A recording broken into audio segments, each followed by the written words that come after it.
Les logos de l'Inter depuis sa création. En 113 ans d'histoire, l'Inter a gâté ses tifosi. Depuis cette soirée où Giorgio Muggiani avait dessiné ce qui sera la première armoirie de l'Inter, le Football Club Internazionale Milano est devenu une marque reconnaissable, un signe distinctif qui définit également nos couleurs.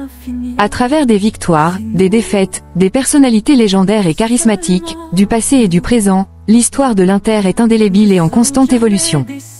Toutefois, depuis Muggiani, nos armoiries ont constamment évolué, jusqu'à connaître une nouvelle adaptation en ce mardi 30 mars 2021.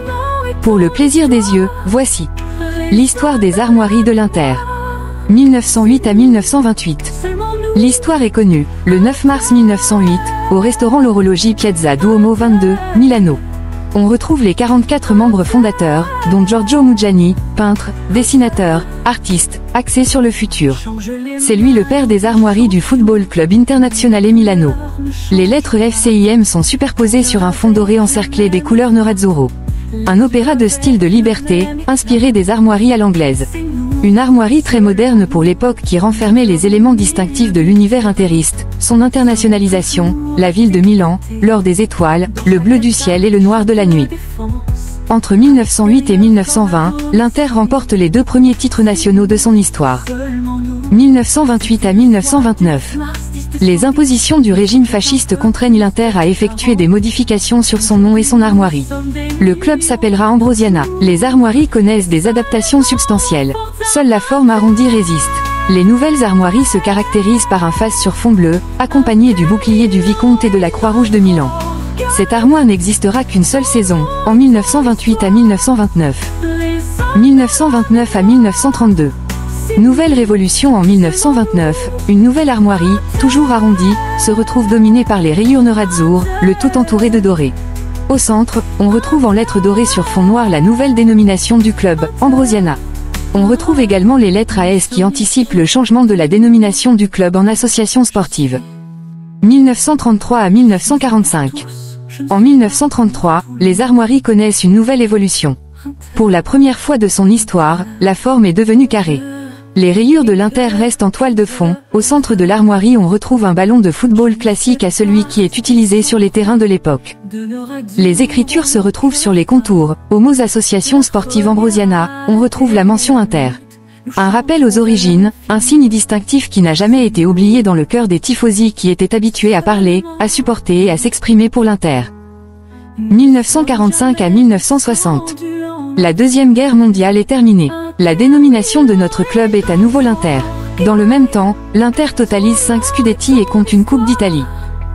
L'armoirie revient à ses origines avec une variation de l'utilisation des couleurs. Les lettres FCIM sont dorées sur fond blanc.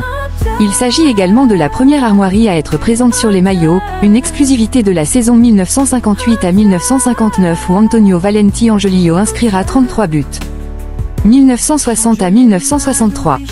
En 1960, les armoiries seront à nouveau revisitées, les couleurs restent inchangées, seul le format et le contenu sont modifiés. On retrouve en protagoniste le Bision. L'armoirie du club est donc bien identifiée même si elle n'est jamais utilisée sur les documents ou sur les vareuses officielles. L'armoirie est ovale, rayée de nerazzurro, dominée en son centre par le Bision viscontien en or. On retrouve également en lettres d'or sur fond noir la dénomination Inter, et sur fond bleu en lettres d'or les lettres FC pour mettre en valeur la dénomination du club football club. 2 variations par rapport au logo principal sont également attribuées sur ce triennal, qui se termine par le premier Scudetto de l'ère Herrera, dans lequel la présence du Bision se démarque toujours. 1963 à 1979. De 1963 au terme des années 70, on retrouve les armoiries de Muggiani. Le design original subit un léger restyling avec la superposition des lettres FCIM et une légère variation dans le rapport entre les couleurs.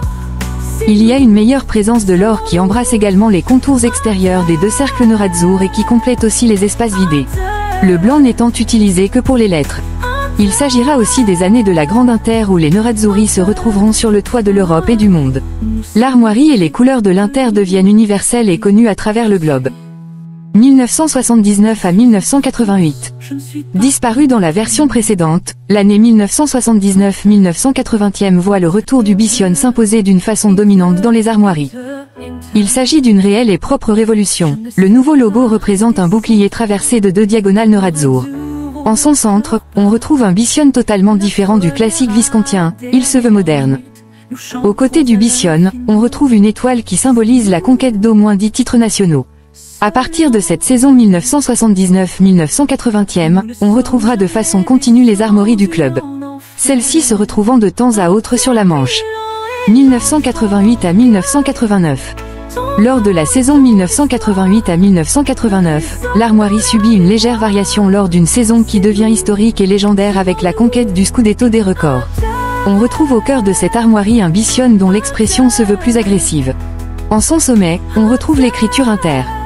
1989 à 1999. L'Inter, après le Bicionne, retourne à nouveau à la version originale dessinée par Muggiani.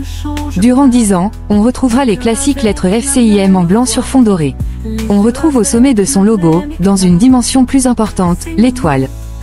Celui-ci marquera de façon indélébile l'histoire par la conquête des 3 coupes de l'UEFA en faisant devenir de la sorte, les maillots de cette période, de véritables objets de collection. 1999 à 2007. L'entrée dans le 21e siècle apporte une nouveauté stylistique. Les armoiries classiques s'adaptent au temps moderne à travers une grande nouveauté, le bleu qui domine la scène. On retrouve en lettres blanches la dénomination Inter et l'année de fondation du club. L'or s'impose à nouveau dans l'acronyme FCIM et dans le contour extérieur du logo. À l'intérieur, il y a lieu de noter la présence intérieure de l'étoile. 2007 à 2014. En vue du centenaire du club en 2007, les armoiries font l'objet d'un nouveau restyling en se rapprochant des traits originels avec un meilleur équilibre de l'épaisseur des cercles noirs, bleus et dorés. On note la présence de l'étoile à son sommet et le retour du blanc dans l'acronyme FCIM. Lors de la saison 2007 à 2008, pour célébrer le centenaire de sa fondation, on retrouve l'armoirie entourée d'un cercle d'or et d'une retranscription 1908 à 2008 en son sommet et l'écrit 100 Annie Inter à sa base. On retrouve également une nouvelle variante de cette armoirie lors de la saison 2009 à 2010, celle du triplé avec un cercle tricolore qui célèbre le premier Scudetto interiste en 1909 à 1910. Il écrira l'histoire en étant l'armoirie présente sur les maillots avec lesquels l'Inter de Mourinho réalisera une emprise historique unique et encore inégalée dans l'histoire du calcio. 2014 à 2021. En 2014, l'armoirie fait l'objet d'un nouveau look avec une dernière adaptation comparée au logo originel. Cette nouvelle version s'axe sur les détails, les lignes se veulent monogrammes, les cercles se veulent plus réduits et proposer une dimension plus rééquilibrée en proposant une dimension lui permettant de disposer d'une meilleure diffusion et d'une meilleure reconnaissance. L'étoile est exclusivement utilisée sur les vareuses officielles pour identifier le nombre de titres remportés. 2021. En ce mardi 30 mars 2021, l'Inter a donc dévoilé ses nouvelles armoiries. L'Inter renouvelle donc son propre visuel destiné à toucher un public toujours plus digital et en se montrant plus attentif à l'esthétique pour toucher des nouvelles cibles globales et les différentes tranches d'âge. Le club veut s'affirmer comme icône culturelle en plus d'une icône sportive. Sans oublier le lien indissociable à la ville de Milan. Les lettres IM blanches sont superposées sur un fond bleu qui est encerclé de noir. La nouvelle dénomination du club IM fait référence au surnom universel du club, Inter Milan. Anthony Gilles, internationale.fr. Seront toujours à tes côtés, dans chaque attaque et chaque défaite.